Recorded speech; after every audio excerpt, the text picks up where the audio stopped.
Minimum effort.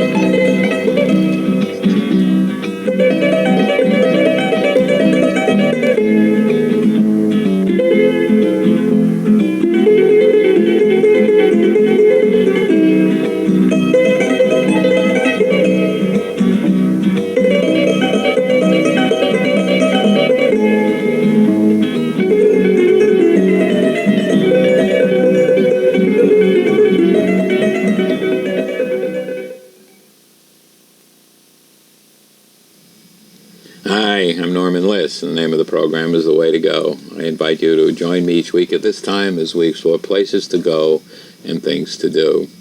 The subject of today's program is jazz, and my guest today is Mr. Jazz of Westchester, and as you'll find out, lots of places beyond, Mark Morganelli. Every time you turn around and hear jazz, you know that Mark is involved with it. Mark, you came here and you brought your horn, and you brought a lot of information, a lot of things to talk about, and a lot of things to show. Jazz is a great subject, and is it true that jazz is more popular now than ever? It's really gained in popularity the last few years, thanks to people like Wynton Marsalis, who's a friend of mine, and also on my board of Jazz Forum Arts, of our nonprofit arts presenting organization. He's really almost single-handedly been responsible for a resurgence and new respect for the art form, and certainly a high-profile personality. I did not know that. Why? I mean, I think because of a few reasons. A, he's an incredible practitioner on the trumpet, as a composer, band leader, educator, spokesperson, and he's quite eloquent, and is also very forthcoming with his opinions, and so has become controversial as well, which has kind of ignited a whole... focuses a lot of attention on him. A lot of attention, and a whole discourse on what is and what isn't jazz, and, you know, what are the boundaries. And okay, Mark, what is and what isn't jazz? Well, that's a hard one. That's a hard one. I subscribe to the theory that...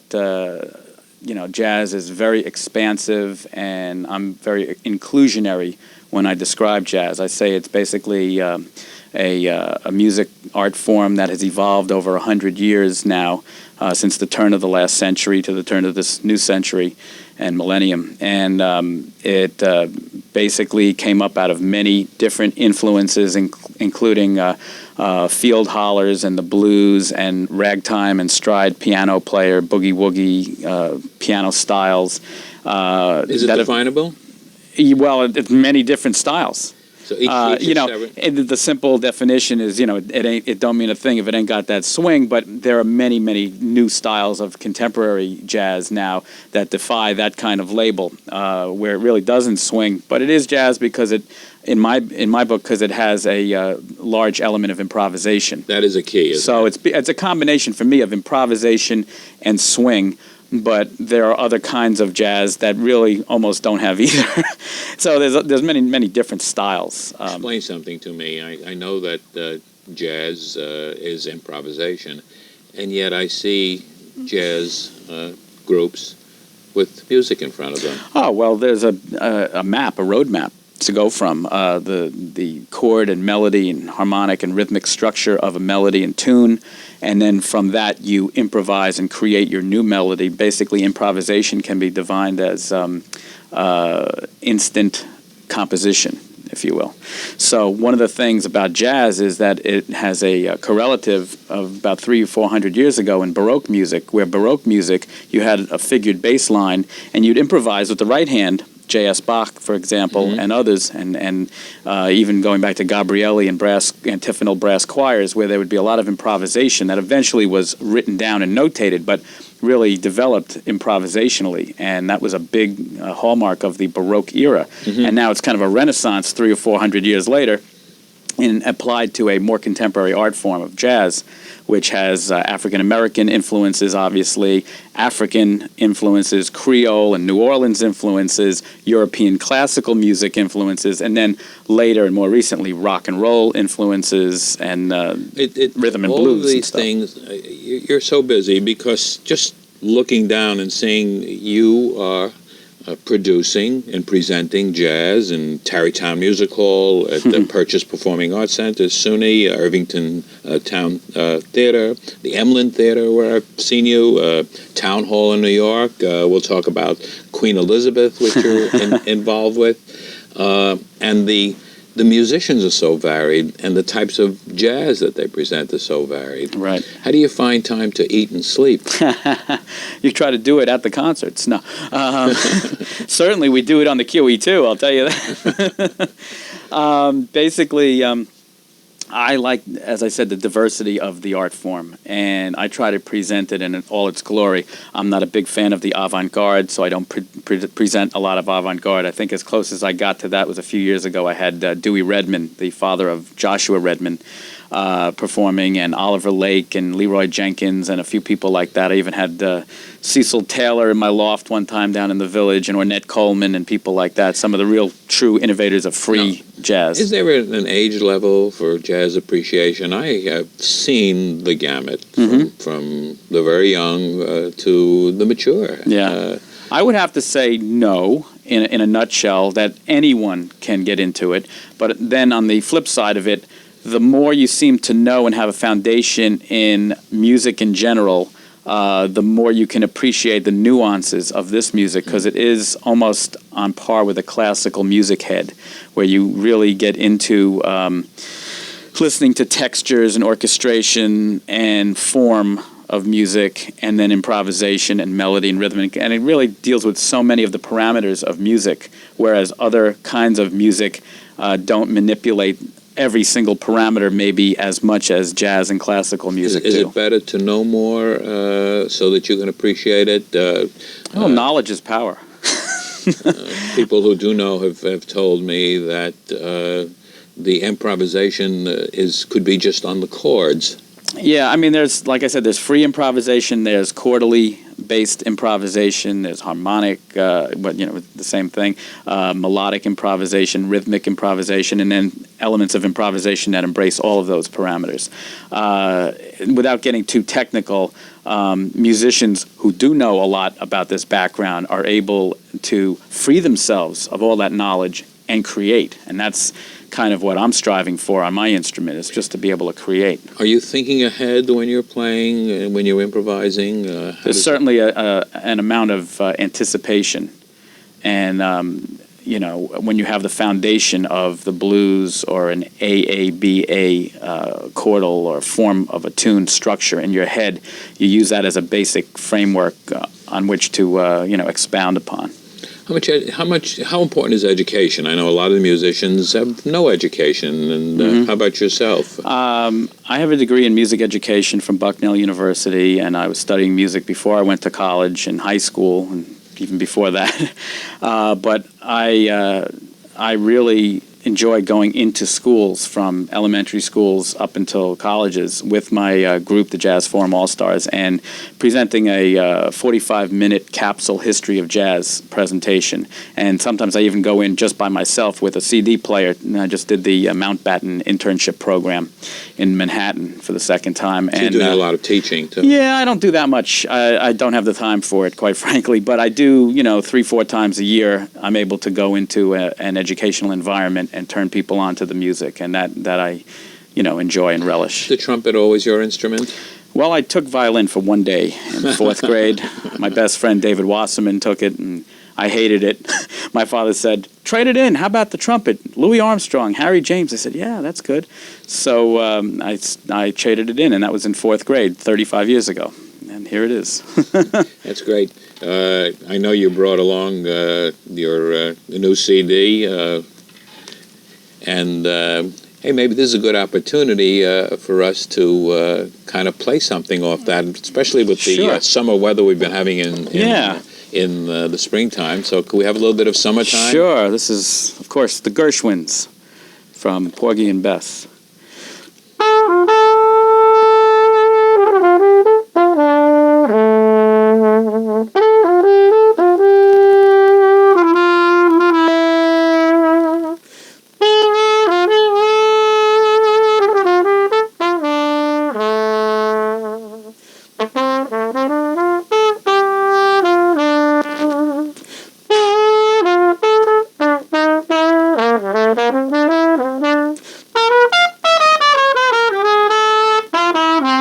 And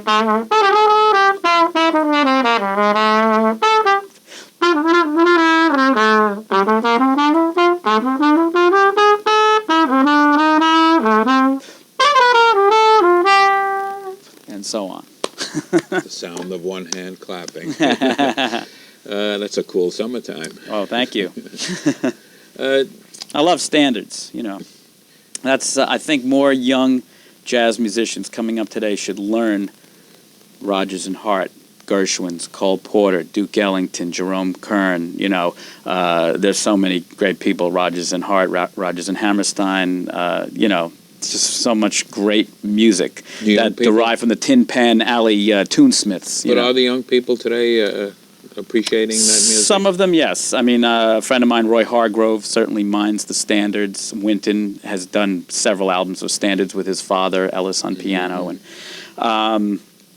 you know. But some of the people who seem to be coming up and getting recording contracts at a very early age are somewhat unprepared because they don't have the vocabulary of the blues, of I got rhythm changes, of standard song forms.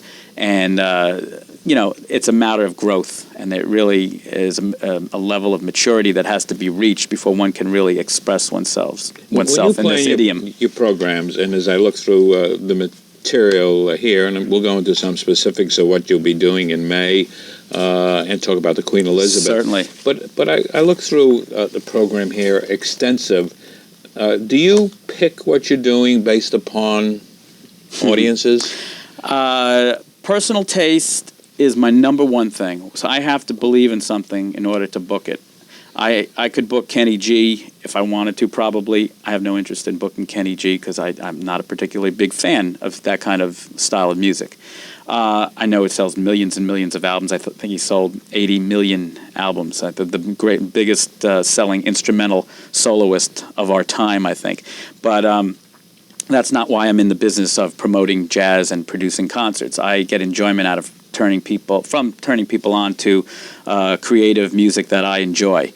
Sometimes it becomes, a box office hit, at a very, pure financial level. Other times it's not, and yet it's still rewarding to get 400 or 500 people in to hear a great artist while they're still here on the planet. It's an iffy situation. It's a very risky business. A lot of people play, Vegas and Atlantic City and Mohegan Sun and places like that. I prefer to stay away from the stock market and go into jazz.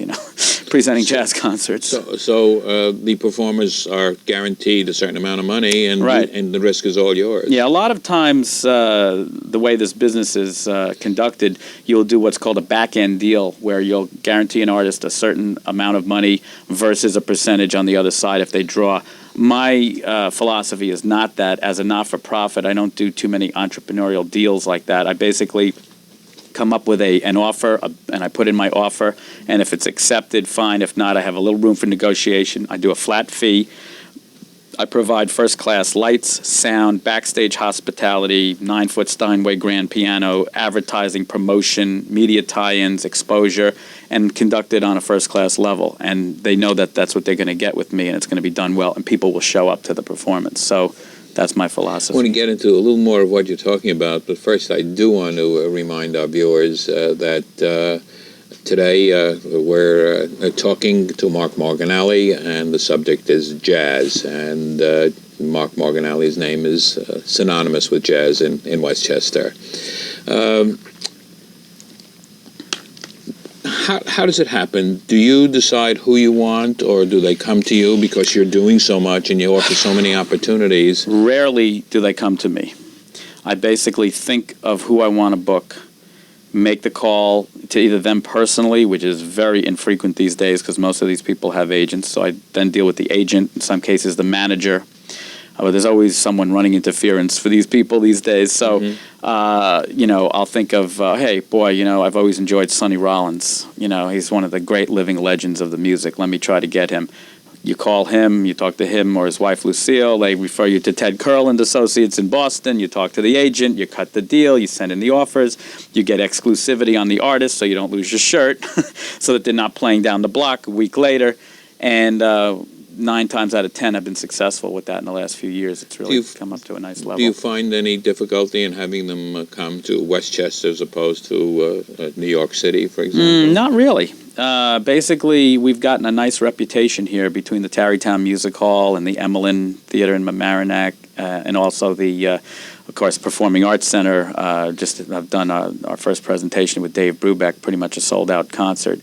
And we plan on doing more stuff over there, and they're doing their own jazz series. But we're going to start another series in a facility that I've fallen in love with, just played there for the Westchester Library System. It's the Paramount Center for the Arts in Peekskill. Beautiful 1,000-seat theater, great acoustics, much like Tarrytown. So with these series, the free arts festivals and jazz festivals that we hold outdoors in the county, and the other stuff we're doing in the periphery, in the metropolitan area, all taken together, we put out a nice palette, a nice offering to a wide and ever-increasing audience. Let's explore that palette. Let's get some specifics and Sure. What's coming up in May. Certainly. Well, we have the great vibraphonist, the co-founder and leader of the Modern Jazz Quartet, Milt Jackson, who just celebrated his 75th birthday. He actually had to be hospitalized and underwent surgery in the fall, and we had to substitute for him a much older vibraphonist by the name of Lionel Hampton. After Lionel had just sold out with his own band 2 months earlier, he came back on 2 months' notice and played in Milt Jackson's absence.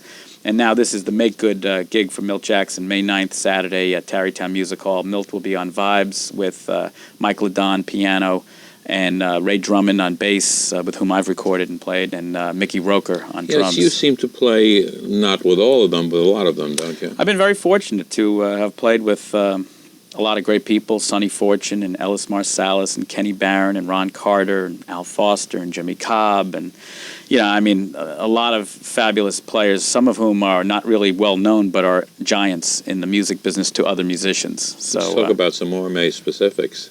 Like Donald Harrison is really coming up. He's fabulous.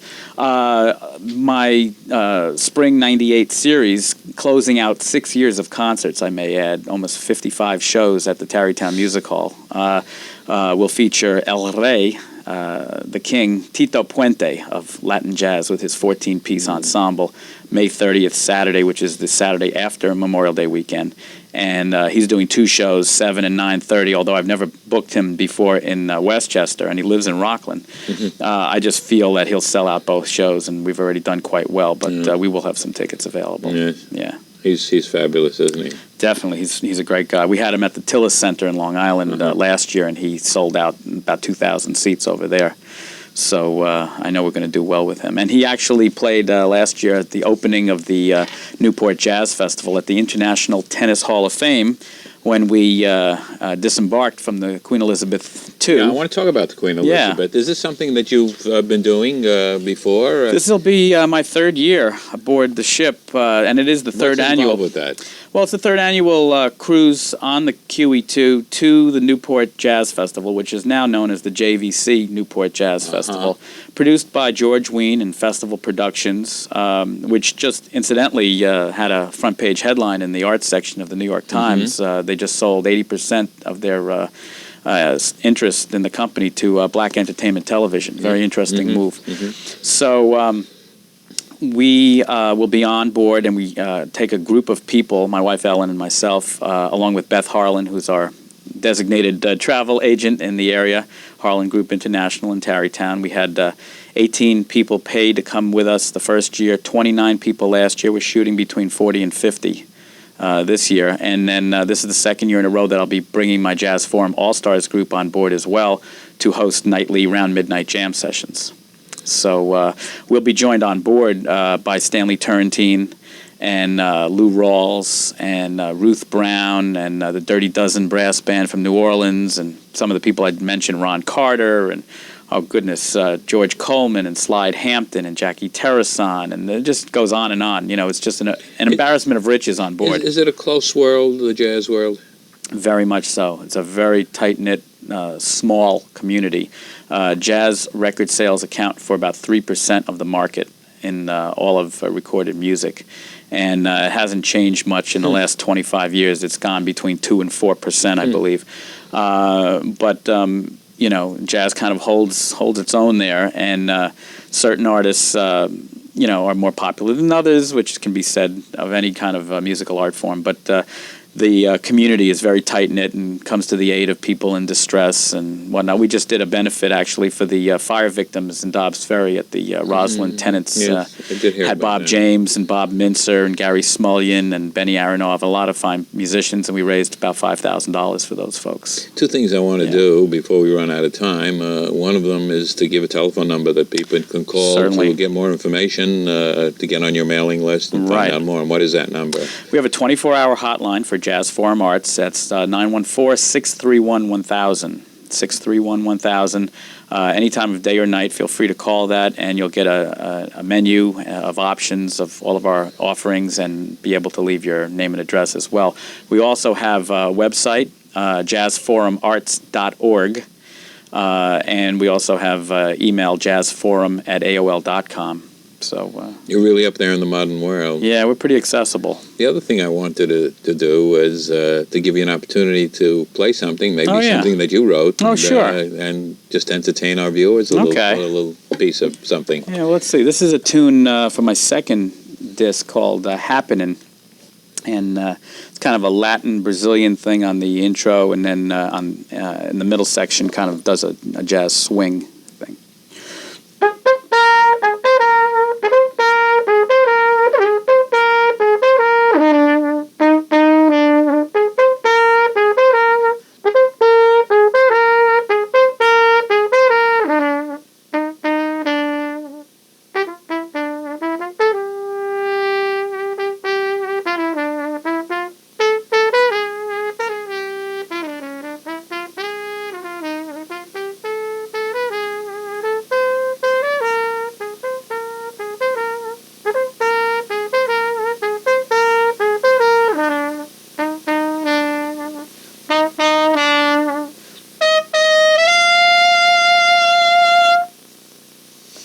Good stuff. Thank you.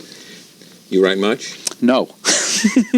I've written about 15 or 20 tunes, recorded about a dozen of them, and haven't really written anything probably for about 5 or 6 years. I hope to get more time soon to write some more music. Time, huh? Yeah, but I've been very, very busy producing concerts and records and festivals and whatnot. I'm really surprised when you say that jazz only accounts for 2 or 3% of total sales, despite its apparent tremendous popularity. Right. It is pretty amazing. Many other more popular forms of music derive some of their stylistic elements from jazz. And there's a lot of, for instance, rap and house music where they're sampling popular jazz tunes from the 60s and 70s. But that small percentage is still able to fill or almost fill all of these houses in Westchester and in other places, and to provide such a constant menu of performance. We are almost maxing out, I think. We are really challenging the public's tastes here and ability to consume this music and buy hard tickets. We will have 5 ongoing subscription series by the fall. Town Hall in New York City, the Tillis Center in Long Island, the Emmeline, Tarrytown Music Hall, and Paramount in Peekskill, all going simultaneously starting in the fall. And then the free festivals, the Kensico Dam Music Fest, which will be July 2nd at Valhalla at the Kensico Dam. And we do that with the County of Westchester. And then we also have the Riverside Park Arts Festival that I founded. This will be our 14th year in Manhattan, August 1 and 2. Then August 8th, the Tarrytown Arts Festival, free on the river and in the Hudson River there in Tarrytown with the Village of Tarrytown. Then we go on the cruise for the August 10 to 17. Then we come back and we do the 3rd annual Sunnyside Jazz Festival at Washington Irving's home with Historic Hudson Valley, August 29 and 30. You put out all of the stuff there, and you wonder how people have time and energy, but there's 1 million people that live in Westchester, and we get people from Rockland, Bergen, the 5 boroughs, Long Island, and Connecticut, and upper reaches as well. So what we try to do is not knock into ourselves programmatically. So You made a very good point when you said you wonder how people have the time and the energy. I have very eclectic taste, so I see a lot of different things, not only in music, but all forms of entertainment and exhibits and museums and walking tours and what have you. There is not enough time to do all the wonderful things that are available in this area. That's the reason for this program, is to just expose some of them and let people select. Right. But you're looking for audiences, paying audiences, to come, and you're offering so much. Is there such a thing as saturation? There is, which is one of the ideas, which is what led us to offering a child's discount. So we're going to develop the audiences of the next millennium now. So through the Westchester Arts Council, we wrote a successful grant for the Kids Arts Grants, and we have for Tarrytown now to be expanded into Peekskill, $10 admission to kids 6 to 17 years old. So our quote, Lloyd Blazin, our director of sales and marketing, says we're putting the babysitters out of business. So all of the performing arts centers that I have talked to seem to be working in that direction, developing audiences. I recently interviewed the director of education for the city center, who do an extensive program with their Encore series, as well as with dance, and coming up in the future, they're making an arrangement with the Stratford Shakespeare Theater. Right. And they do children's programs and teachers programs, and you've got to build the audiences. You've got to expose young people to the arts. And their families, that's right. And they will bring their families, but then they will bring their own families. And they'll become repeat customers and help support this music and allow these artists, these wonderful creative artists, to make a living. We have discussed on this program, at a panel of Performing Arts Center directors, discussing aging audiences and changing audiences, and it is a problem, of course. Well, I certainly wish you a lot of luck. I think you're doing a marvelous job. We certainly can't cover everything that you're doing in this short time, and thanks very much for coming. Oh, thank you for having me. I really appreciate it. And people can call the number. We'll put it up in the closing credits. Certainly. So they get some more on it. My guest today is Mark Morganelli, and the subject is jazz, the impresario of jazz in Westchester and other parts. Enjoy jazz. Mark Morganelli is bringing it to you. I'm Norman Liss. The name of this program is The Way to Go. And until next week at this time, enjoy yourself.